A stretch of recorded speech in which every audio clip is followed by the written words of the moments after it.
बिस्मिल्लाहिर्रहमानिर्रहीम।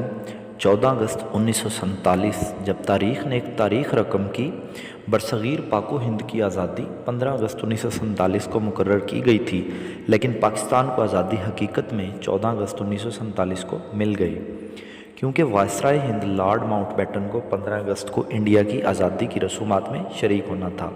इक़्तिदार की मुंतकली 14 अगस्त को कराची की एक तकरीब में हो गई थी, लेकिन पाकिस्तान के रेडियो स्टेशन रात को 11:30 बजे तक एक ऐलान करते रहे कि ये ऑल इंडिया रेडियो है, जबकि पूरी कौम बेचैनी से रेडियो की खुसूसी ट्रांसमिशन का इंतज़ार कर रही थी। इस वक्त पाक व हिंद के गली मोहल्लों में आग के शोले बुलंद हो रहे थे, फायरिंग हो रही थी, खंजर जनी जा रही थी और तेज़ाब की बोतलें भर भर कर फेंकी जा रही थी। पाकिस्तान आने वाले पैदल और ट्रेनों पर आने वाले काफ़िलों को रास्ते में रोक रोक कर कत्लेआम किया जा रहा था। मुसलमान अपनी सरजमीन की जानब हिजरत के लिए कोशां थे।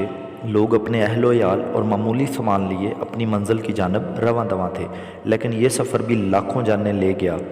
लाखों लोगों ने अपने बूढ़े वालिदैन खो दिए, कितने ही माँ बाप के लख्ते जिगर उनकी आंखों के सामने खो गए और कई अपनी बहनों को अस्मत दरी का निशाना बनाया गया।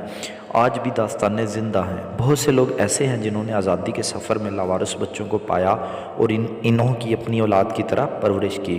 किसी को किसी की कुछ खबर ना थी, बस फ़िक्र थी तो अपने आप को हिंदुओं के मुसल्लह जत्थों से बचाने की और अपने वतन की मिट्टी पर पहुंचने की।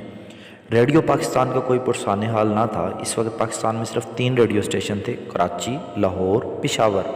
14 अगस्त की रात 11 बजे लाहौर रेडियो स्टेशन से आखिरी मरतबा ये ऐलान हुआ कि ये ऑल इंडिया रेडियो स्टेशन है। 50 मिनट बाद जब 12 बजने में 10 मिनट रह गए तो पाकिस्तान की अपनी अबोरी धुन फ़िज़ा में लहराने लगी। ये धुन पाकिस्तान के मारूफ नगमा नवाज़ खुर्शीद अनवर ने बनाई थी। इस धुन को सुनते ही लोग रेडियो के गिर्द जमा होने लगे। ये लोग पुरजोश, पुरअज़म और शादमान थे। आहिस्ता आहिस्ता ये धुन पस मंज़र में जाने लगी।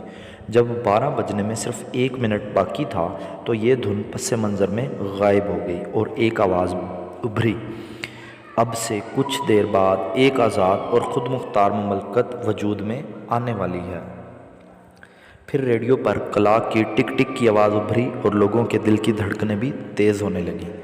पहले अंग्रेज़ी में आवाज़ आई, this is Pakistan broadcasting services, और फिर उर्दू में आवाज़ आई, ये रेडियो पाकिस्तान है। नशरियाती दुनिया में हिंदी से उर्दू ज़ुबान में मुंतकली इतना बड़ा वाक़या था कि लोग इस कदर जज्बाती हो गए कि एक दूसरे से गले मिले और मुबारकबाद दी। बाज़ लोगों ने रेडियो पाकिस्तान को फ़ोन करके भी मुबारकबाद दी। ये वो लम्हा था जिसका सब लोगों को बेताबी से इंतज़ार था। ये वो लम्हा था जब लोगों ने पहली बार अपने कानों से पाकिस्तान के आज़ाद होने का ऐलान सुना था। इसके बाद इंतहाई खूबसूरत आवाज़ में सूरत फ़तह की इब्तदाई आयात तलावत की गई और इस तरह पाकिस्तान 14 अगस्त 1947 को मार्ज़े वजूद में आया। मोअज़्ज़ज़ पाकिस्तानियों, हम लोग हमेशा शिकवा करते हैं कि पाकिस्तान ने हमें क्या दिया। हकीकत तो ये है कि हमने पाकिस्तान को क्या दिया। पाकिस्तान ने हमें आज़ादी दी, हमें आज़ादी के साथ सांस लेने का मौका दिया। आज जो कुछ हम हैं अपने मुल्क की वजह से हैं। हम आज़ादी से सांस ले रहे हैं। ग़ुलामी क्या होती है और आज़ादी क्या होती है, ये आप उन लोगों से पूछिए जो ग़ुलामी की ज़िंदगी बसर कर रहे हैं। आज़ादी की कीमत उन लोगों से पूछिए जिन्होंने वतन की आज़ादी के लिए अपने सर कटवा दिए, अपनी औलादों को कुर्बान किया, अपने अजीज़ों कारब को अपनी आँखों के सामने खोया, अपना सब कुछ लौटाया ताकि हम लोग आज़ाद हो सकें, हम आज़ाद ज़िंदगी गुजार सकें और हम अपने कायद के फरमान के मुताबिक ईमान, इत्तेहाद और तंजीम के झंडे तले जमा हो सकें और अपने आप को अपने मुल्क की सरबुलंदी की खातिर पेश करें ताकि हमारा मुल्क पाकिस्तान अक़वाम आलम में सुरखरू हो सके। पाकिस्तान पाइंदाबाद।